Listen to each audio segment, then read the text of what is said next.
Hello. So welcome everyone to the fifth edition of the Demand Generation. And this month we're going to be digging into everything personal brand. As you all know, it is more important than ever to take a human first approach to your marketing. And that means as individuals and businesses, lots of B2B businesses are still showing up with boring, generic marketing content that people just don't want to engage with. So Sam not only is an influencer and someone who's done a fantastic job with his own personal brand, but he also runs a personal branding agency that just happens to have made famous and looks after some of my previous podcast guests on Marketing in the Madness. So Sam really knows his stuff. He has really helped a lot of people, especially actually on LinkedIn, kind of raise their personal brand and help them attract and win new business by taking a human first approach. And I also have the fantastic Sunny Bird. So Sunny and I have been friends for a long, long time. Sunny also used to run her own agency, but has more recently, I guess, got into writing books and doing PR. Her agency was a PR agency, but also now working with us at Street. So Sunny is kind of famed for helping both B2C brands and individuals raise their awareness, reach, audience, and attract, because of that, lots of attention, leads, and opportunities. Today's live is actually everything that I preach, everything that I believe in. It's where we see the best results when we're able to humanize the businesses, the brands, and the people that we work with within the businesses, whether they're small or large. It's where we see the best results. And today we are going to be exploring exactly how you do that. Now, Sam, I'm going to come to you first because you've got quite a special approach at how you do this and how you structure it for, I guess, your clients, which I think we're going to use as a framework to work through. We're going to try and share as much as we can with you guys today, tactics, ideas, strategies. So there's loads and loads of learnings for you all to take away. So Sam, over to you. Talk to me and B about the three-step process that you run through with your clients. Yeah, you're absolutely right. So this is a process that we've developed probably over the last 3 years or so, because we basically noticed that all of the most successful personal brands that we built had three very simple things in common. So this is a framework that anyone can use for building their personal brand and becoming a thought leader that's tried and tested, pretty reliable. And the first thing you have to do when you build a brand is not actually jump to posting content and getting out there online, which is what most people want to do, right? It's the cool thing to do. It's the sexy part of building a personal brand. But actually, before that is something that we call positioning.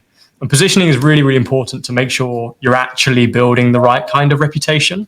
If you skip this and you go straight to just chucking content out there or trying to land media features, it's kind of like getting in a car and driving without putting a destination in your sat nav. You're never going to get to where you want to be, and you're probably going to move 100 miles an hour, but there's a good chance you're going to go in the wrong direction and not build the actual reputation that you want or need to build, right? So if you think about the goals that you have in your business or with your personal brand, there's probably a reputation that you need to build in order to achieve them.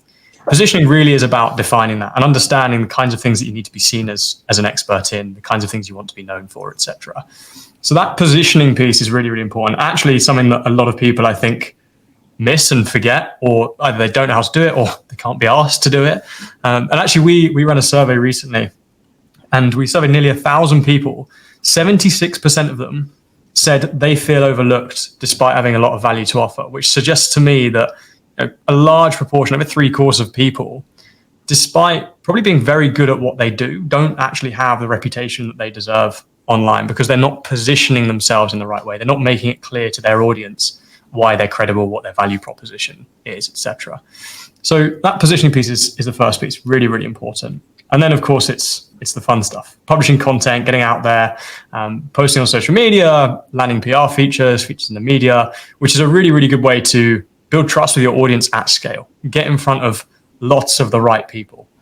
Easy to overcomplicate this, I think, but ultimately it's about just get in front of the right people as much as possible and build trust with them. And I'm sure we'll talk a little bit more in this about how you actually do that and some of the tactical things that you need to bear in mind. And then once you've done that, you've got an amazing opportunity because you've got lots and lots of people that know who you are, see you as an expert, really trust you and really like you.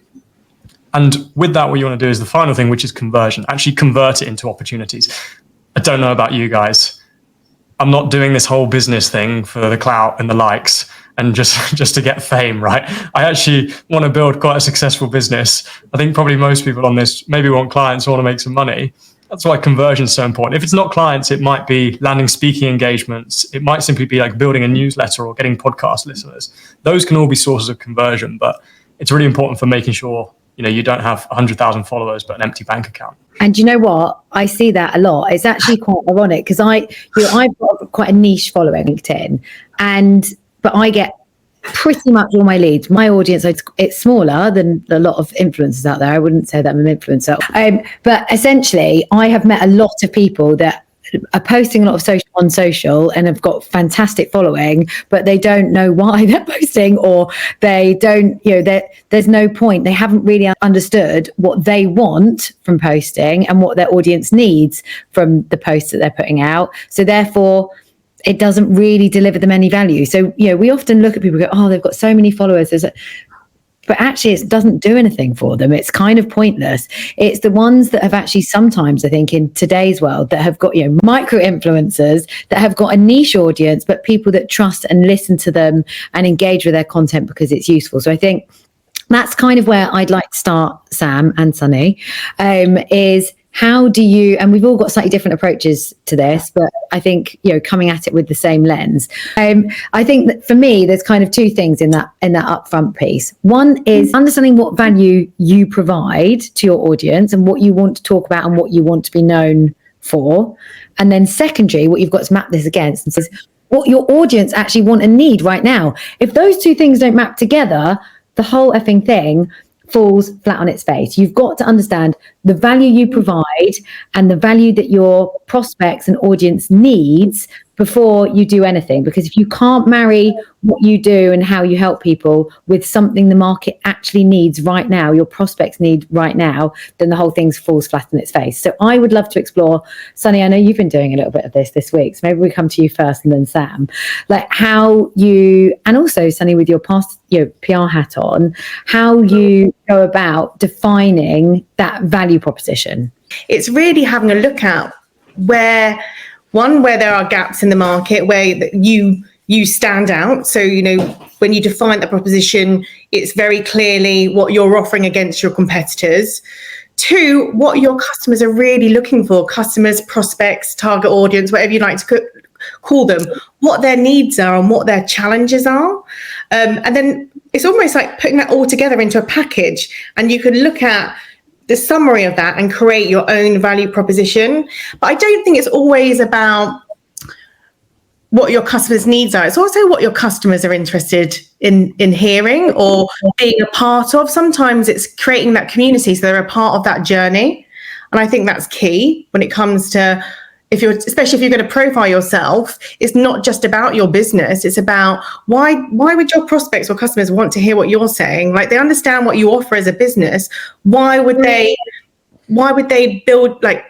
invest in you personally, not just your business? And I think that's really key. I think there's a difference when in our Reaching Millions courses, we talk about how to profile your business, how to PR your business. But when it comes to you personally, it's almost a little bit of a different entity, because what you're offering is different to your business. And you need to understand what your clients are going to want to get from you that's different to what they want to get from your business. That's a very good point, actually, Sunny. Something that you've raised there, which I think a lot of us grapple with, including me still, Sam, is, you know, people want to buy into the person. So you've got to lace in some of that personal content that shows who you are behind the scenes. Like, you know, I'm a business owner, and, you know, the value I provide to my clients is around lead generation and helping them build engaged audiences of prospects. But I'm also a mum, a woman, you know, person. Like, so that when I'm thinking about my LinkedIn strategy, and often the best performing posts, which probably don't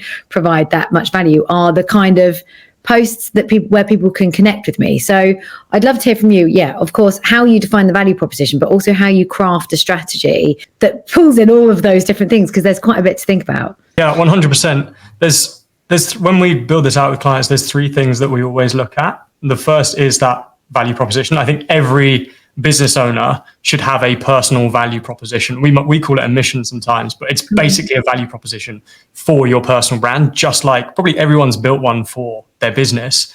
Absolutely need to build one for your personal brand as well. And that is the reason why people care. Like, that's giving the audience what they want and what they need. But you're right, there's an element of, there's probably lots of other people providing that. Why are people going to come to you over everyone else? And for that, we have what we call a message, which is essentially like a statement of what makes you different from everybody else, or why you're better than everybody else. And that's not why people should care, but that's why people will come to you over everybody else in the industry. And then the final thing we have actually that backs this up is like a frame, which is basically third-party proof that you're really good at what you do. Because ultimately people are going to be wondering, why should I listen to you on this topic? Why are you out of everyone in the industry? So you need to have some sort of third-party social proof that you're good at what you do. And that might come from results that you've achieved, career milestones, places that you've been featured, clients that you've worked with, etc. That's really important for kind of backing up the value proposition and the message and making them more believable. And I think when you get those three things, you have a brand that speaks to your audience, and you go from being a choice to the choice. People buy people at the end of the day. None of us want to be marketed to by a faceless marketing team, really. I mean, a little bit different when it comes to products, but there's a reason that brands on the B2C side then get influencers to help them, drive their products. We've got a huge opportunity in B2B, I think, where so many businesses aren't utilizing their people, their thought leaders to drive out their business. They're still relying on old school posts, content, reports that don't really help them show up as people. And the research is just, flying at the moment in the direction of people want to buy from people. Even, we did a little review yesterday for one of our clients looking at content for their competitors. And all of the competitor content that was performing well was when it profiled people, front and center, human-centered content. They don't want the thing that took you 2 weeks to design with your graphic design team. They just want a photo of a person. Honestly, it's that bloody simple, but still, most B2B businesses still reverting back to that kind of more old school approach. I have another question in terms of kind of defining that go-to-market kind of value proposition. Obviously, Sam, you've done this for yourself already. How did you do it for you? Give me the Sam backstory. You started, and Sonny, I want you to answer the same questions as well, because you've both done very well at positioning yourselves in the market. Because that's then help both of you then go on to launch businesses that are associated back to you just doing that. How did that come about? What did you do? Was there a big idea, or did you just start doing stuff?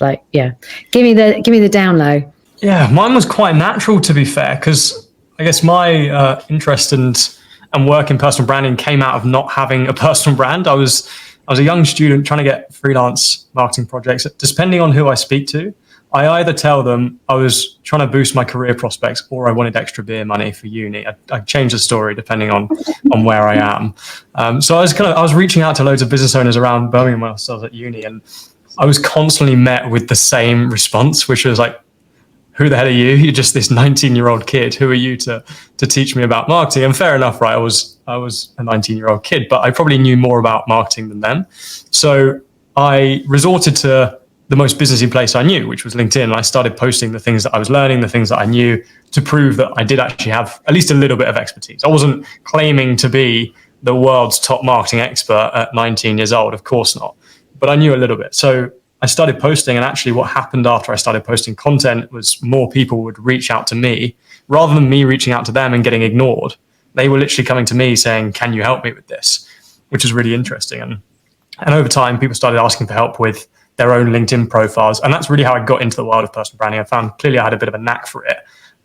And more people were asking for support with their personal brand. So it came out of not having a reputation, or having I wouldn't say a bad reputation, maybe no reputation at all. And I really just reverse engineered the kinds of things that I would need a business owner to believe about me, and posted things that would create that impression. That was as simple as that, really. Yeah, it plays into something that I love saying. So if you're not fucking there, no one's going to find you. Like, it's so true, isn't it? Like, if you don't show up, you can't stand out. So stop expecting to do nothing and loads of leads and opportunities come to you. Like, oh, it's not working. Yeah, but you've not done anything. So you're not there. You're not present. How are people going to find you if you're not there? So I think that's really important. Sunny, I know you're a huge believer in this. So tell me a bit about your story. It works two ways, isn't it? So when I launched my first PR agency, how old I am now, a good 17 years ago, I say 20 actually, I'm really 20 years ago. As soon as we started showing up on social media, our leads came in 3 times the amount. And that was before, people started to show up on social media. And we looked at it quite differently back then. We were looking at what your clients care about, what your prospects care about. And back then, when we did our research piece on us as an agency, our clients really cared about results. Because in the PR world, as you'll know, Sam, it can be seen as fluff. Oh, they write press releases, but actually what monetary value does that piece of coverage bring? So our focus was really displaying the results we got, not just in, oh, we got you in Vogue this week. It was like on the back of this feature and these tactics and this strategy, we increased the client sales by 4,000%. And that's how we led with our positioning. And then we went one step further. So on the back of this, on the back of PR, I'm all about supporting small brands, supporting entrepreneurs who can't also afford PR, because I've been in that position. I've launched other businesses. We launched Reaching Millions to help smaller brands, to teach them how to do their own PR. But actually, it was quite interesting. Someone said to me in one of the courses, but you don't have a consumer brand, Sunny. And so I set ourselves up a task, and we launched an innovation hub where we launched our own fashion brand with no background in fashion. And we did exactly what we were telling our clients to do. It was almost like a pudding piece, a proof in the pudding piece. Like, if we can do it with very little investment, taking the exact steps we're telling you to do and showing you our results, then clients would love that, because it's almost like they're following a go-to approach. And so we launched a fashion brand called Perfect Dress Company. We tapped into really what our customers wanted. We did some research first saying, what's missing out there in fashion? What is missing? And the research came back that women didn't feel heard. They were fed up with like skinny models being shown.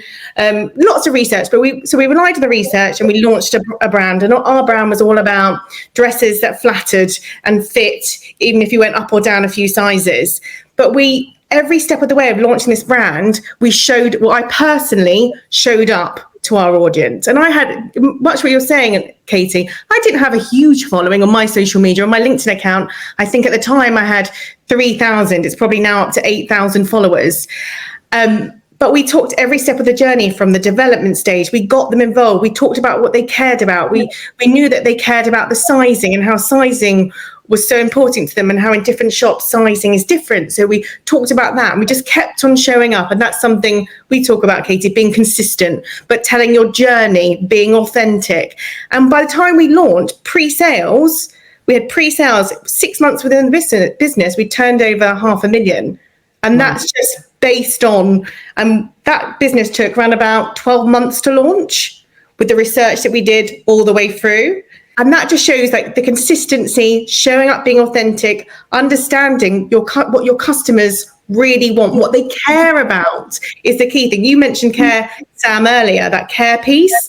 And actually, I feel like that's one of the most important pieces. If you don't understand what keeps your customers up at night, what they care about, what their challenges are, it's going to be very hard to position yourself. I love that. And I think someone else I know, Ariane Damaso, she runs a social media influencer agency. She's huge on TikTok, like nearly 200,000 people, but she launched her own flower shop to test things. Like, we do this for street. Everything we do for our clients, we do for ourselves. If we want to test anything, we do it with us first. So I think that's a really, great testament to your entrepreneurial attitude as well, but also, something that we all need to do, test. If you've got an idea, test it, do it, try it. People are going to trust you more if you show them the failures, right? Yeah. In personal and in professional. Something Stephen Bartlett's probably talked about quite a bit, and I truly believe, is everyone shows up with the celebratory fun stuff, but the reality is that actually the hard work and all the failures that you've had to get there, people for whatever reason don't share. Now, if you actually start, I'm a big fan of, like, if everyone else is zigging zag, if you actually start to talk about the crap and the bad stuff and the things that went bad, people can empathize with that, because let's be honest, a lot of the time they've had a load of crap happen to them as well. And people will kind of, not that we want to wallow in self-pity and, you know, see other people doing badly, but we do want to create content that empathizes. So that's kind of what I want to talk about next. So Sam, I want to talk about tactics. Like, I love your 3-step process. So obviously that upfront piece is value, and then the next piece, what do you call it? I've forgotten what you called it. Amplification. Amplification. So amplification. How do you set a plan? You understand your value. You know the different, you know, content pillars and the things that you want to talk about now. How do you then devise and plan so that you show up consistently to amplify your message? Yeah, so there are thousands of ways you could amplify your message, right? Like, you could buy billboard space, you could get carrier pigeons carrying around your message if you really wanted it to. But the most effective things that we've found are social content, because it's widely accessible, and things like PR, landing features in the media, because of the instant authority that it gives you. I'd say the next one after that is probably putting ad spend behind the content that you produce. But I would always start with social media and then PR. And there's really like one universal content strategy for social media that is going to work for absolutely everyone, no matter what your offer is, what industry you're in, who you're targeting, what your goals are. If you do these 3 things, I am 99.9% sure it will work for you and you will get towards your result. The first thing you want to do with amplification and like social strategy specifically, you can apply this to LinkedIn, Instagram, TikTok, any channel you like, is you need to get in front of the right people, right? And of course, we mentioned it earlier, like, a bigger following isn't always better, but all other things being equal, having more people know who you are is only going to be a good thing. Like, if you retain good positioning, you're not like making a mockery of yourself, you're not like sacrificing all authority to grow your audience, having more people know about you is going to be a good thing, because it's a bigger pool of people that you could potentially build trust with and then sell to in the future. So the number one thing, the first thing you want to do with your content is try and reach new people that didn't know you existed previously. The second thing you want to do is build trust with those people. Okay? Because lots and lots of people knowing you is useless, but they're not going to just chuck money at you and buy your products or buy your services if they don't like you or trust you, or if you don't solve the problems that they experience. We've been talking about that through the positioning process. So building trust is the second phase. And then once you've done that, you've got a big pool of people that know who you are, they like you, they trust you. Ultimately, you want to convert them, right? So that's where the final stage of content, which is get them towards the next step towards working with you. Whether that's like visiting a product page, whether it's booking a call with you, joining a newsletter, downloading like a guide, whatever that next stage is for working with you, that's the final thing. So really, in summary, the only 3 things you need to do are get in front of people, build trust with them, and convert them. And if you do those 3 things, you're going to grow your business through your personal brand. That is all you need to do. So like, simplify it as much as possible and just focus on those 3 things. And you can publish content that does each one of those. Tactics, are there or content formats when it comes to the actual types of content, whether it's like video, slide shares, lives, are there any that you see that work harder than others, or that are trending at the moment, or any kind of tips on type of content? The first thing I'd say is like, do what suits you. Like, if you're really good on camera and a terrible writer, don't write content, do video. If you're terrible on camera but you write really well, just write. Like, stick to your strengths at the start. A few things we're noticing at the moment across platforms, obviously vertical video is huge right now. Platforms like TikTok, Instagram, and even YouTube Shorts, like, vertical video is just such a widely consumed format of content that it's natural for people to consume it. LinkedIn are actually testing their own vertical video feed. Only on some mobile apps at the moment. If it's successful, which I can't see it not being successful, given like how conditioned people are to consume vertical video, it's going to be a success. When they roll that out to all profiles, they're basically going to pump the views on videos. They're going to reward you for using videos because they want users to adopt it. So I think video is going to be huge over the next 12 months, especially on LinkedIn. The benefit is a much richer communication than just text. Text, obviously slightly easier. If you're doing text-based content, always try and include imagery, especially on LinkedIn.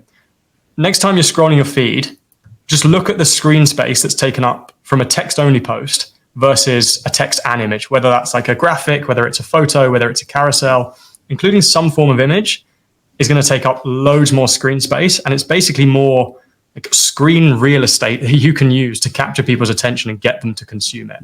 So I'd always say try and include some sort of imagery where you can with text. But ultimately it comes down to, like, what are you best at? If you're great at text, do text. If you're great on video, do video. Love that. I love the video stuff. It's always great to hear, because now I know what we need to be doing for us and our clients. Like what's coming, because when the platforms do launch new, types of content, they want to see people using it, and they therefore will promote it. So if new features, etc., are launched, and that's across all platforms, but Sam's just given us a great tip for LinkedIn video, and you doing vertical, TikTok-y, Instagram-y style reels and video posts. That is, do it now, because when it comes, it's going to help you if you've got that backlog of content and you've already been posting it. PR, Sunny, this is a world that I've dabbled in, but never one that I have probably nailed as well as I could. And forgive me for probably being one of those people that think, oh, it's too fluffy, it's up there, doesn't get the impact, doesn't get the results. How do you design a PR strategy that is actually focused on driving proper leads and opportunities? I think it's exactly the same as, personally, because with PR and social media, I feel it's the same as social media. It's the same as looking at your social media strategy. So I get what Sam is saying by, showing up with the thing that you feel most comfortable with. But for us in PR, we say that as well. So if you're not comfortable in front of the camera, great, but let's trial that. But for us, it's all about testing as well. So what we'll tend to do is we'll look at the opportunities that are out there for our clients, B2B or B2C, the best way to get in front of them. And then we'll break that down and we'll almost like trial. So it's good to trial different things, but evaluate them and test them. So we will put together, so based on your particular client, how do you get in front of your audience? Is it through social media, getting them on other people's podcasts, getting them at events, speaking at events? Is it with collaborations? Collaborations are key to help drive building your audience, and also to get other people to buy into you and taking other people's audience off of them. So we will do a lot of testing, and we'll look at all the different ways of reaching an audience for our clients, getting in front of their audience, and then we'll test and keep on testing. And it's about being consistent as well. It's about showing up. You don't have to just show up on one platform. If you can consistently show up on other people's platforms, on different platforms, it's just about getting your message out there. For some people, it will take them, up to, I think in PR, we say up to like 8 times before they even go to your website. So you've got to be showing up in different places, not always in the same place. But there is such thing as spreading yourself too thin, or doing something and not doing it well because you're spreading yourself too thin. So that's why we continuously test where we're putting ourselves. So you can say, right, do you know what? That area is not really working very well. Let's not put much effort there. It's a waste of our time. Let's put more resources in A, B, and C. So I feel for us, we'll have a look at, just to summarize, we'll have a look at all the options out there, test them, evaluate them, and then you can really hit home your actual strategy and tactics from that. Yeah, I love that. Well, there's 2 things that I love about PR. One is, I'm going to call it, this is probably the wrong name, but social proof. It's that credibility. If you've had an article published in trade press or a media platform that your audience love and trust, one, you're going to reach them in a place that they already go to, that they already consume in. 2, for the connections that you already have, it might get some of them to stand up and go, oh yeah, great, actually, yeah, I really trust that platform. Wow, they've been interviewed in, I don't know, the grocer, if you're a retailer, whatever it might be. It gives you that kind of social proof. So for me, there's those 2 elements of reaching your audience, and also there's the element of that kind of proof in the pudding. Actually, that's that you can trust these guys, because we wanted to talk to them because they're awesome. Sam, obviously you also do PR. Anything else to add from a PR front? I'd echo that. That's like exactly the angle that we look at it from. It's like, yes, you're going to reach potentially thousands, tens of thousands, or even millions of people that are targeted. Like if someone's reading The Grocer, you can make some assumptions about the kind of person they are and the kinds of things they're interested in, right? Yeah. They're not interested in motorsport necessarily, right? You can reach a very targeted audience, but then, it's like you're worth featuring. If you're seen as someone worth interviewing or worth featuring, it just makes people so much more receptive to like everything you say in future. If like, I mean, Forbes is like the most extreme example in the business world, right? If you're featured in Forbes, people are like, okay, you're credible. It's just that, it's that instant like thinking in their brain, whether it's conscious or subconscious, people just instantly see you as worth listening to, which I think goes a long way, longer than most people would think. Yeah, totally. I love that. Oh my God, there's so much more I want to ask. I'm going to stick with tactics for a bit because it's my favorite thing. Consistency, Sam.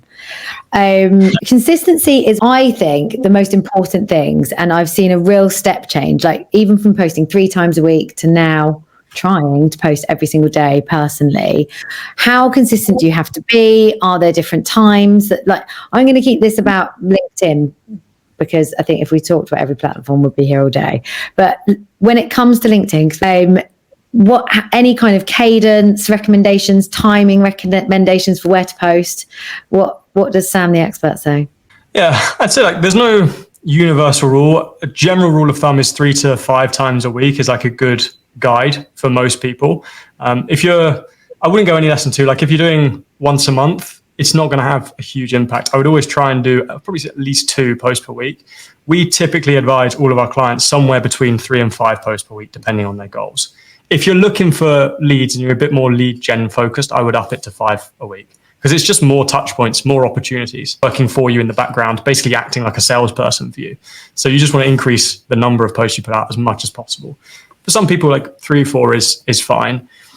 Time of day, again, depends massively on the audience. Typically, for UK-based clients, we found a morning slot is the most engaging. So somewhere between 7:30 and 9:30 a.m. tends to be the big slot.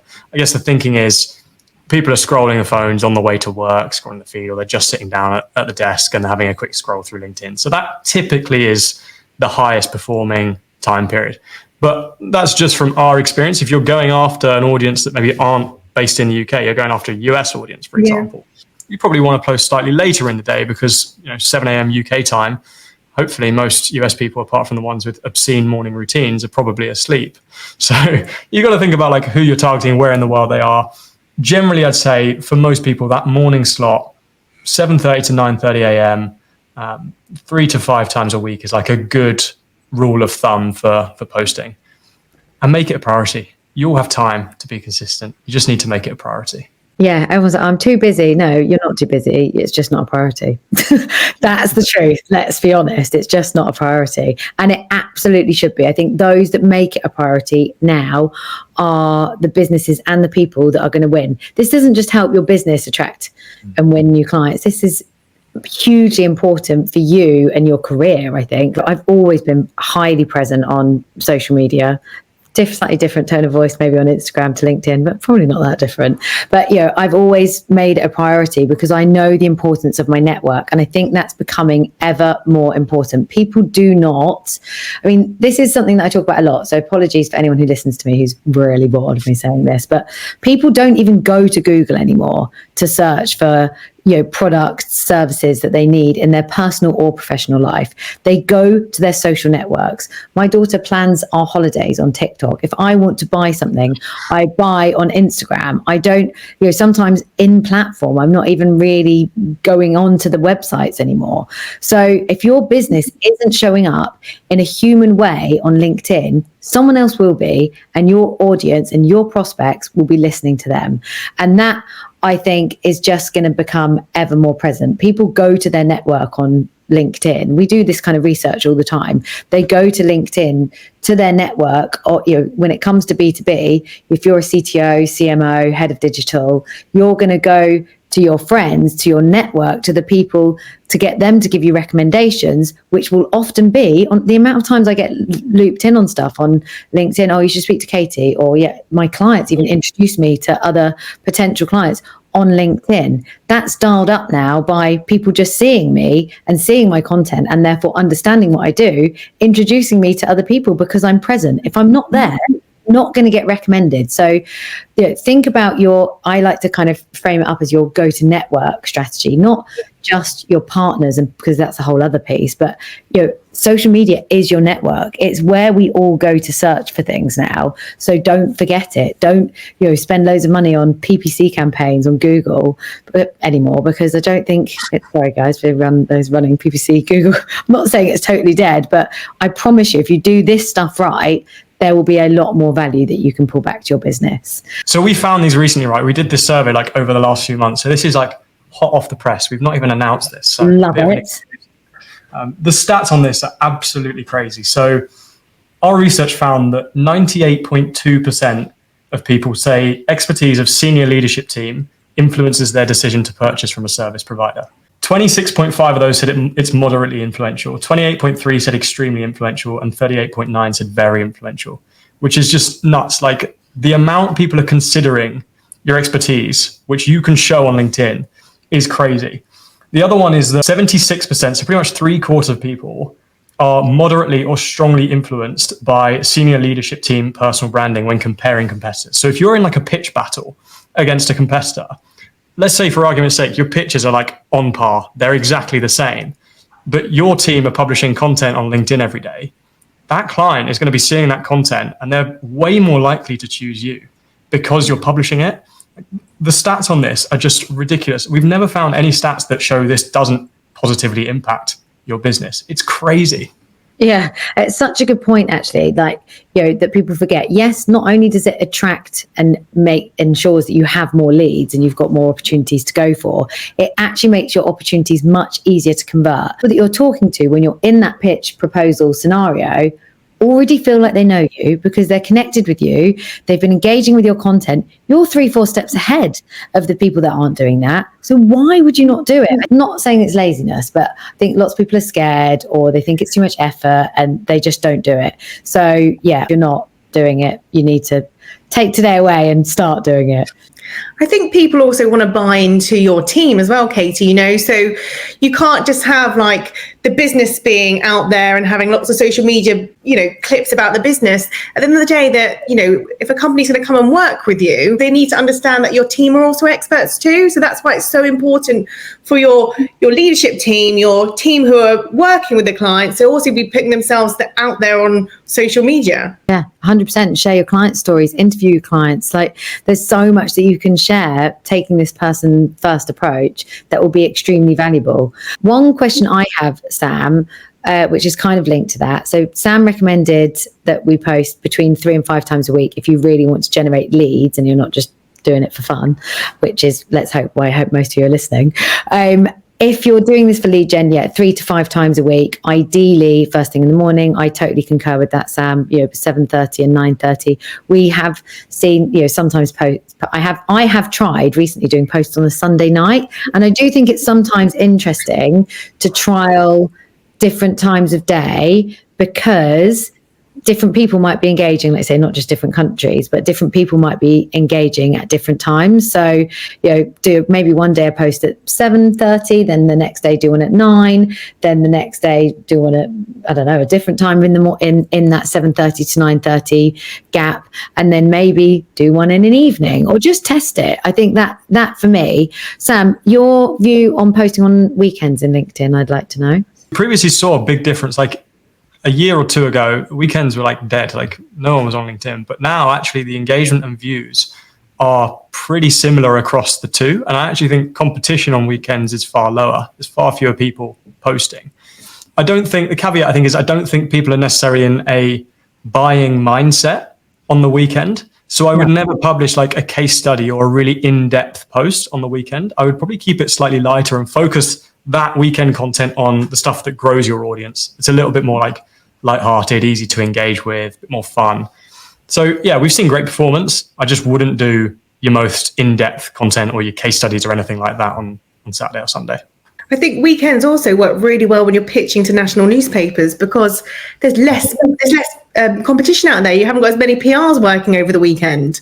So if you want to get in a national newspaper, a great time to pitch is on a Sunday, because actually there's less emails coming in. That is a really good point, actually. And again, something that, I often think about it when you need to take a multi-channel approach, but show up on the platform that you're most likely to get noticed on, or at a time that you're most likely to get noticed on. Like you say, sometimes people, it is worth trialing posting, or sending messages on LinkedIn or whatever it might be in the evening, maybe when people aren't tied to their desk. So depending on what you're trying to do, then trial doing it at different times of day, because I think different tactics work at different times of day. I want to move on to Sam's third pillar, which is that convert bit. Now, lots of people do a great job, hopefully, at the first two, defining their value, understanding who they're for, who they're talking to, the problems they're helping solve, posting consistently, but then they forget to convert and make it easy for people to buy them. So we've got some strategies around this at Street. Sam, I'd love to know what you do and how you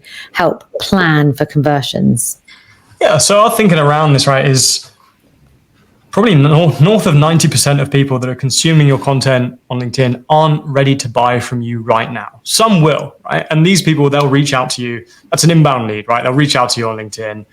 They'll ask, like, can we get on a call? I'd love to talk about your services. And you get that, sure. But probably 90% of your market will either never buy, and that's okay, or they will buy in the future, but they're just not quite ready yet. They need to see a little bit more. They need a bit more trust. And if you think about what it's like for someone to consume your LinkedIn content and engage with it, it's a very low commitment interaction, right? They can do it on their phone, from the comfort of their own home, with a cup of tea, on the sofa, very low commitment.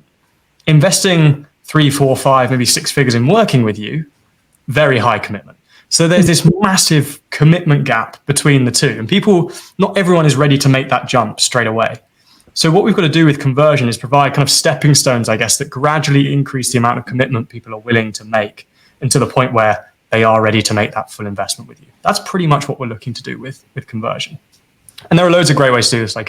Live sessions are a great way, newsletters are a great way, webinars. Basically producing what are typically referred to as lead magnets, which are slightly more in-depth pieces of content. You're probably going to exchange a bit more of someone's time or someone's email address, or maybe a small fee for these sorts of things. So you're increasing the commitment they make by requiring them to sit down and read a guide, which is going to take effort, or give you their email and name, which is kind of another form of sacrifice that they have to make. Ultimately, it's gradually increasing the commitment that they make and the trust that you build with them, because you've got a much bigger opportunity in an hour-long live session, a webinar, or a lead magnet to show your expertise and build trust. And that process is basically how we take someone from a follower to a client if they're not quite ready to make the jump straight away. And I've got one to add to that, Sonny, which is probably 80% of the work that we do at Street, which is events, in-person events. Like, that is where we possibly see the most engagement, most opportunity, because they're really giving up time. We're putting a dinner on, a breakfast event. We're maybe got some peers or thought leaders in the room that they really respect and want to hear from. They're giving up their time to come and spend time in a room with you. They're committing and giving you their time to come to an event. And I think that, plus having what we call gateway products, which are branded after gateway drugs, not that I am anyway advocating gateway drugs, but having packaged up, like you say, Sam, small things. So we do the content, the outreach, the lead generation side of things through social, predominantly LinkedIn. Then we're trying to get the people in a room with us at an event for our clients. And then after that, it's going, right, you've done all these things. We can see that you're engaged. You're obviously interested in what we're talking about. Do you want to buy a little mini version of that with us? Because we've proven to you, we've shown you in a room and spoken to you about our case studies, and you've seen the interviews with, I don't know which brand, Ted Baker, Pepsi, whoever it might be. Now, why don't we show you how we can do that for you, and making sure that you've got these really easy to buy gateway products that people can kind of go, yeah, cool. That's a way for me to try working with you. It might not be the big £500,000, £100,000, £5 million project, whatever it is that you sell your projects for, but it's a way to start working together. I feel the reason that your events work, and because I've been on this journey for you for the last 6 months, is you've got that nurture piece at the beginning where they don't know who you are, so you're educating them with the messages that hit home with them, and then you're nurturing them on the journey. They're having that consistency. You're showing up more with your social posts, with your direct messages to them. So they feel nurtured. They feel like it's personalized, it's tailored to them. And then the final piece is you get them in front of someone, a real human, which is key to what we talk about in marketing and PR. Right? People buy from people. You've done that education piece, you've nurtured them, you've made them feel loved and cared for, and then you've got them in front of someone who they've already built that trust with because you've done that whole journey, Katie. And then they're face to face, and they already know their pain points because you've already done that part of the journey. And so they're having conversations, which is how you then convert them into a sale, which is what you guys do really well. Thanks, Sunny. Nice little stamp of approval there. So we've got a question, Sam. In your experience, what common mistakes do individuals make when trying to establish their personal brand, and how can we avoid them? Great question. Number one is the positioning piece that we mentioned at the start. As I said, like, the majority of people completely skip this and go straight into publishing content without any idea of how they actually need to be seen, the kinds of things they need their audience to think about them, the kind of reputation that they want to build. So number one step you can do to avoid that is basically go through the phases that we mentioned at the start of this around building out a kind of personal value proposition, a frame, reasons why you're credible. That's going to basically set you on the right foot and make sure that when people come across you, they don't just see you as another person posting LinkedIn content, but actually someone that they really need to work with, someone that's going to solve their problems. So that positioning piece, I think, is the number one thing. The second, I think, is maybe chasing likes and views a little bit too much. As I said, I think there is merit in them. I don't like this whole like vanity metric convo, because there's definitely a benefit to having more views, more likes, more followers, for sure. But if you get caught up in chasing that too much and you're just posting top of funnel vague content that's going to get views, but you're not posting any kind of nurturing content, any content that demonstrates authority and shows you're good at what you do, you're going to have a really big following and a really small bank balance, which is not a good recipe. Can I add a couple of my own bloopers in? It is true though. I mean, I have done a few posts, by the way, where I do say about the vanity metrics and likes are a load of poo. They're not a load of poo, but I was trying to probably be a bit controversial with that. But you do need to pay attention to them. But actually, sometimes when you look at the post, like when I put quite controversial posts out, or I talk a lot about women in leadership and how men need to support us. Often those posts get the most views or the most visibility, but they don't get as many people liking or engaging because maybe people are scared and they don't know what to say. Or so it's always worth looking at both metrics, because they both have merit to a certain extent. The other thing that I bang on about a lot is the whole language piece. Like, why do people stop talking like themselves and try to either copy other people or turn into fucking corporate robots and lose all their personality? Or like, the content that does best is when I write like I talk. Literally, I write like I talk, and people read it like they're talking to me. Write it like a human. No, like, take away the corporate jargon, bring it back to you showing up. And I think, we do that in everything. Every piece of content we write, whether it's a description of an event on an event registration page, whether it's a LinkedIn post, whether it's an email, whether it's an outreach message on LinkedIn, whatever it might be, it's really human. It's very friendly. It's like we're talking to our best friend. It's not like we're using all this corporate jargon, because no one wants to be spoken to like that. So that's one big, huge mistake that I see people make. I feel like there's two issues here. You've got people who are scared of showing up, so they're nervous, and then you've got other people who are putting out content for the sake of putting out content, and it's pretty cringy. And actually that loses people's trust, because they're like, oh God, she's posted again. That's a bit but then you've got those other people who see that content and go, God, I don't want to show up. That friend of mine keeps posting daily and it's pretty cringy. So it's trying to get that balance. Like, we often say to clients, you've got to start somewhere, and you're not going to be polished and perfect. But actually, it's not about being polished and perfect. It's about being human, and it's about being authentic. So you are going to make mistakes. Everyone makes mistakes. It's about being brave and putting yourself out there in an authentic way. Yeah, totally. And talking about things that matter, like, is it valuable? Is it helpful? Is it fun? You've got to ask yourself those questions. Right. We have officially 2 minutes left, which probably means we have about 1 minute left. Some lasting leaving comments for our lovely audience today. Sam, first you. One thing that people should go and do or think about if they're going to go and sort out their professional and personal brand. Okay. It's a mindset. don't try and forge a reputation for yourself that you shouldn't have. Don't try and fake it.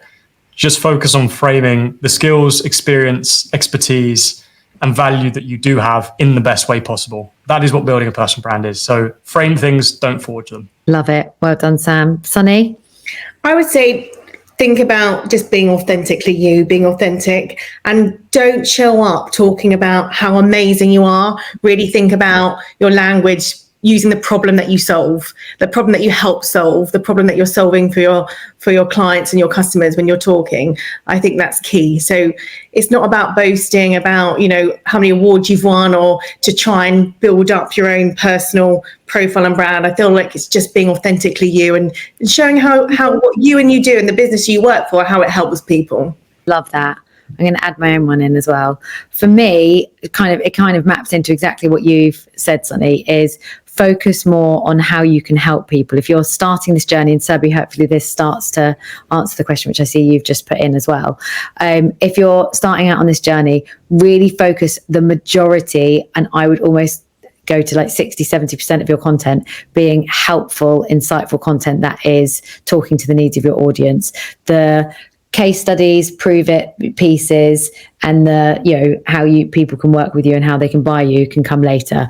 Make it helpful, make it personal, and yeah, give everything away. Don't be scared to tell people, because the reality is going to be most of the time people get scared that, oh, I don't want to give away my secret sauce, don't want to tell people. They're not going to be able to do it. They won't have time, not their day job. Don't be scared to give it. I literally will show you inside, I don't know, everything, my luggage, my kitchen sink, whatever you want to see. Like that, you know, be open and don't worry about oversharing, because I don't know, maybe there is. I definitely do go there sometimes, but yeah, overshare, guys. That's what I'm going to say.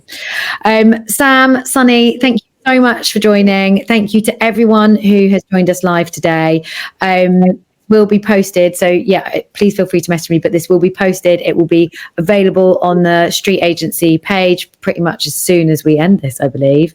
But yeah, I just want to say a huge thank you to Sam and to Sunny and to all of you for joining and sharing, and yeah, I hope you've all found this very useful.